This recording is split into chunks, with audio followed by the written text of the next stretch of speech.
para entender os impactos da alta no IOF na indústria, nós conversamos agora com Mário Sérgio Telles, ele que é diretor de economia da CNI, que está aqui com a gente. Eu já agradeço o teu tempo, viu, Mário, para estar aqui conversar um pouco com a gente sobre esse tema tão importante, preocupante também nesse momento. Antes de mais nada, bem-vindo aqui à nossa programação. Obrigado, eu que agradeço a oportunidade de conversarmos sobre esse assunto tão importante.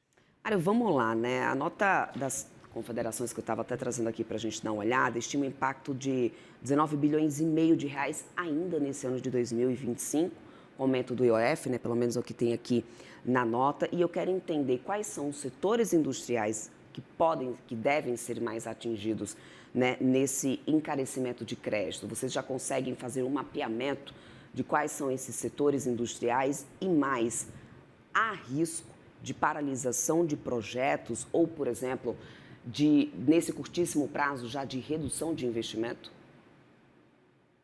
Veja, essa medida ela impacta a indústria de modo geral, né? A indústria é um setor, assim, comércio, outros setores também, mas a indústria depende muito de crédito, né?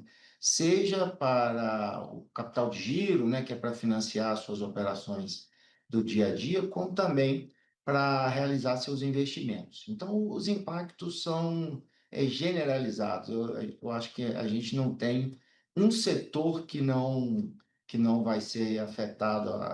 O impacto é muito parecido em diversos setores. E essa medida, nós temos que lembrar, ela vem ao mesmo tempo em que as empresas já estão suportando os reflexos do aumento da taxa Selic, né? Vamos lembrar a todos que nos assistem, de setembro de 2024 até hoje, a taxa Selic, que é aquela taxa básica que o Banco Central estabelece, subiu de 10,5% ao ano, em setembro de 2024, para 14,75% ao ano, que é a taxa que está vigorando atualmente.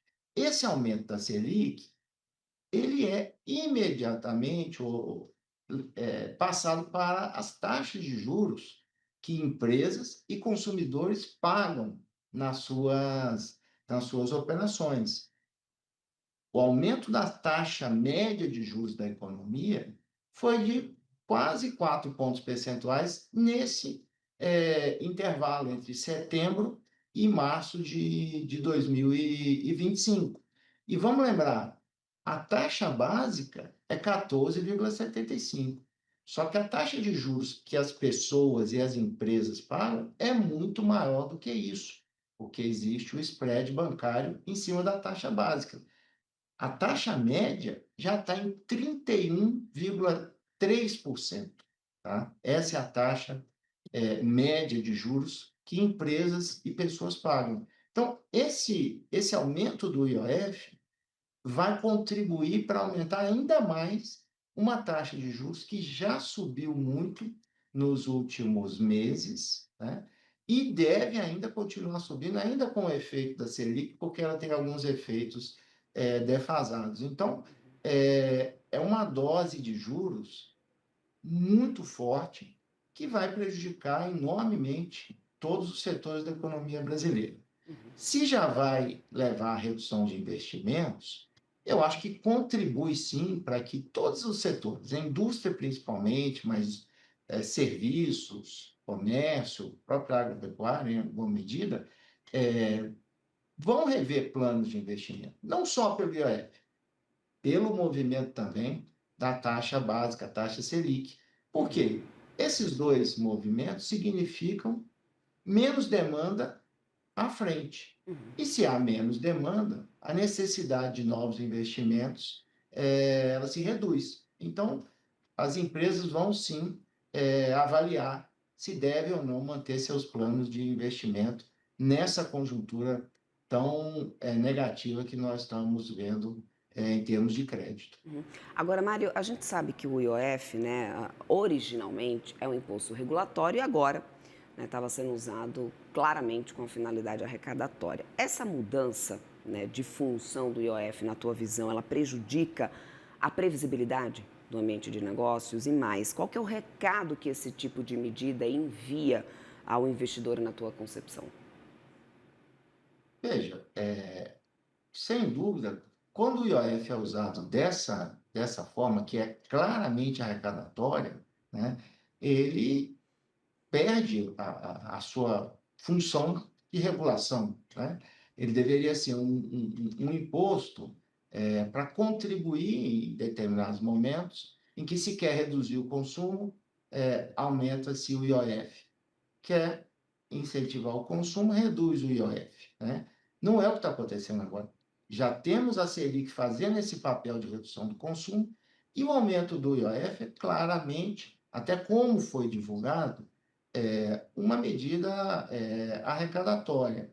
Isso desvirtua a natureza do imposto, sem dúvida, e passa um sinal para os empresários de que esse aumento ele tende a ser permanente, porque se ele foi feito para cobrir necessidades fiscais, e essas necessidades elas cada vez aumentam mais, não há uma expectativa de que, passado esse momento agora de busca do controle da inflação, que essas taxas do IOF vão ser reduzidas.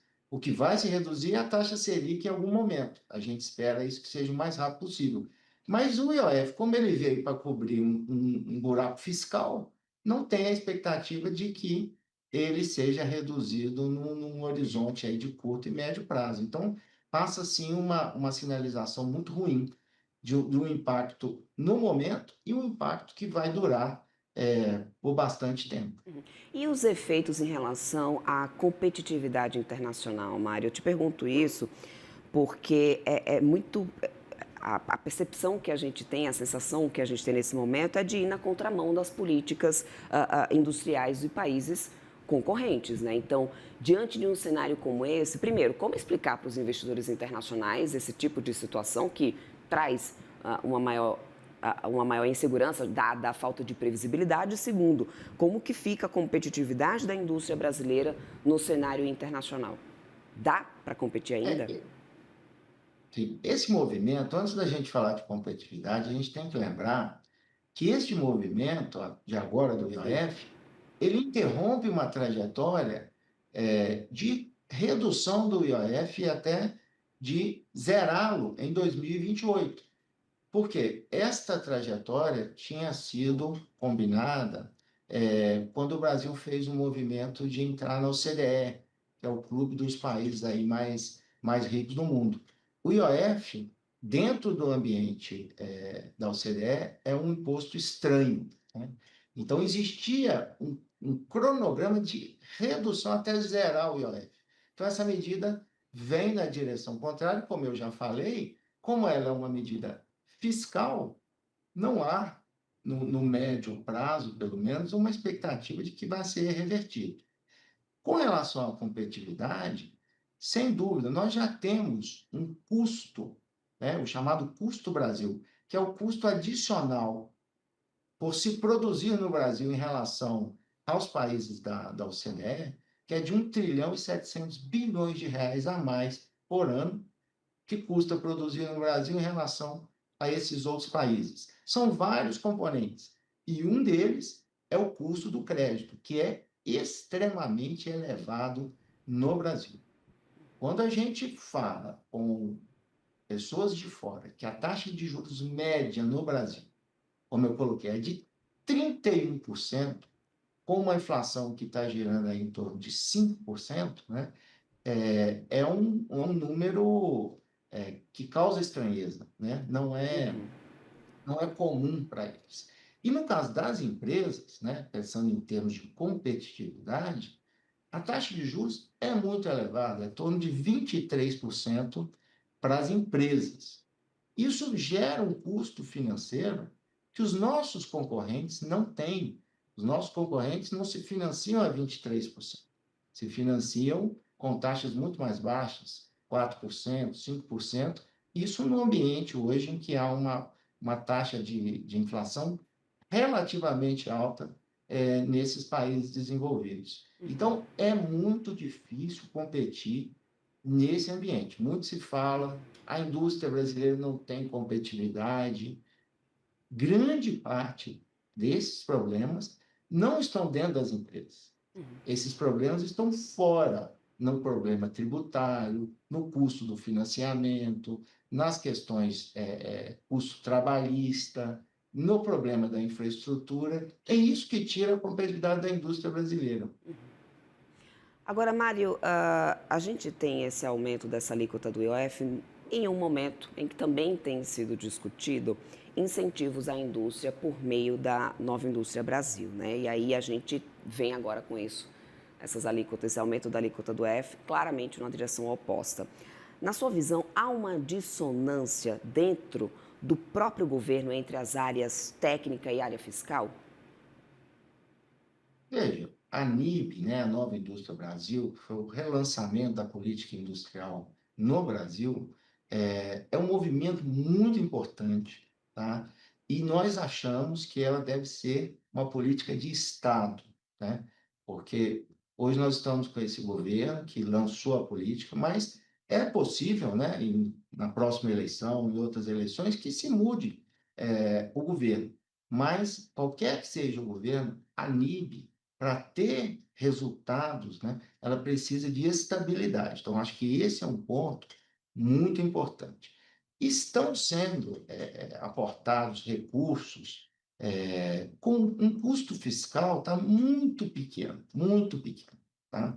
No plano Mais Produção, que é o plano de financiamentos, né, que está dentro da NIV, o custo fiscal é muito pequeno, ele se concentra basicamente nas operações para inovação, que aí tem uma taxa de juros bastante reduzida, e ali tem um custo fiscal. As outras operações, por exemplo, do BNDES, todas a taxas de mercado. Então, tem um custo fiscal muito pequeno na NIB. Ela é mais uma organização de várias ações para promover o desenvolvimento da indústria. Tá? Esse movimento, eu não diria que há que não há uma sincronia, tá? Parece que há realmente essa divergência, mas este movimento ele busca um equilíbrio fiscal, né? E a NIB, como eu coloquei, ela não causa sequer um impacto fiscal sequer médio, é um impacto fiscal muito pequeno. Essa tentativa de equilíbrio fiscal tem o nosso apoio aqui na CNI, mas nós entendemos que já passou do limite a carga tributária brasileira, em torno de 34% do PIB. Então, é preciso trabalhar pelo lado das despesas, como diz a nota das confederações, em programas, em mudanças de política de forma estrutural, e não apenas nesse esforço, que também temos que reconhecer, de contingenciamentos e bloqueios. É preciso trabalhar as despesas que crescem sistematicamente, principalmente as obrigatórias, trabalhá-las de forma estrutural, e não apenas enxugando gelo com congelamentos e bloqueios dentro do ano. Tá? Então, essa é a nossa visão.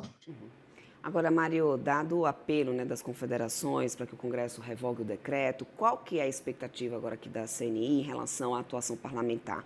Há alguma articulação concreta nesse momento com a frente da indústria e também com outras bancadas econômicas nesse sentido? Sim, o primeiro movimento foi esse manifesto, né, que saiu agora. A medida é recente, ela é da quinta-feira, e essa movimentação no Congresso, ela começa a ser feita realmente essa semana. Tá? Primeiros contatos já foram feitos, mas um movimento mais forte vai ser feito pelas equipes das confederações a partir agora de hoje, principalmente a partir de amanhã, que o Congresso tem uma movimentação mais forte. Tá? Então, essa é a nossa expectativa. Perfeito, Mário. Quero muito agradecer a tua participação aqui conosco. Conversamos com o Mário Sérgio Telles, diretor de Economia da CNI. Sempre bem-vindo aqui à nossa programação. Até uma próxima, Mário. Obrigado, até a próxima. Até mais.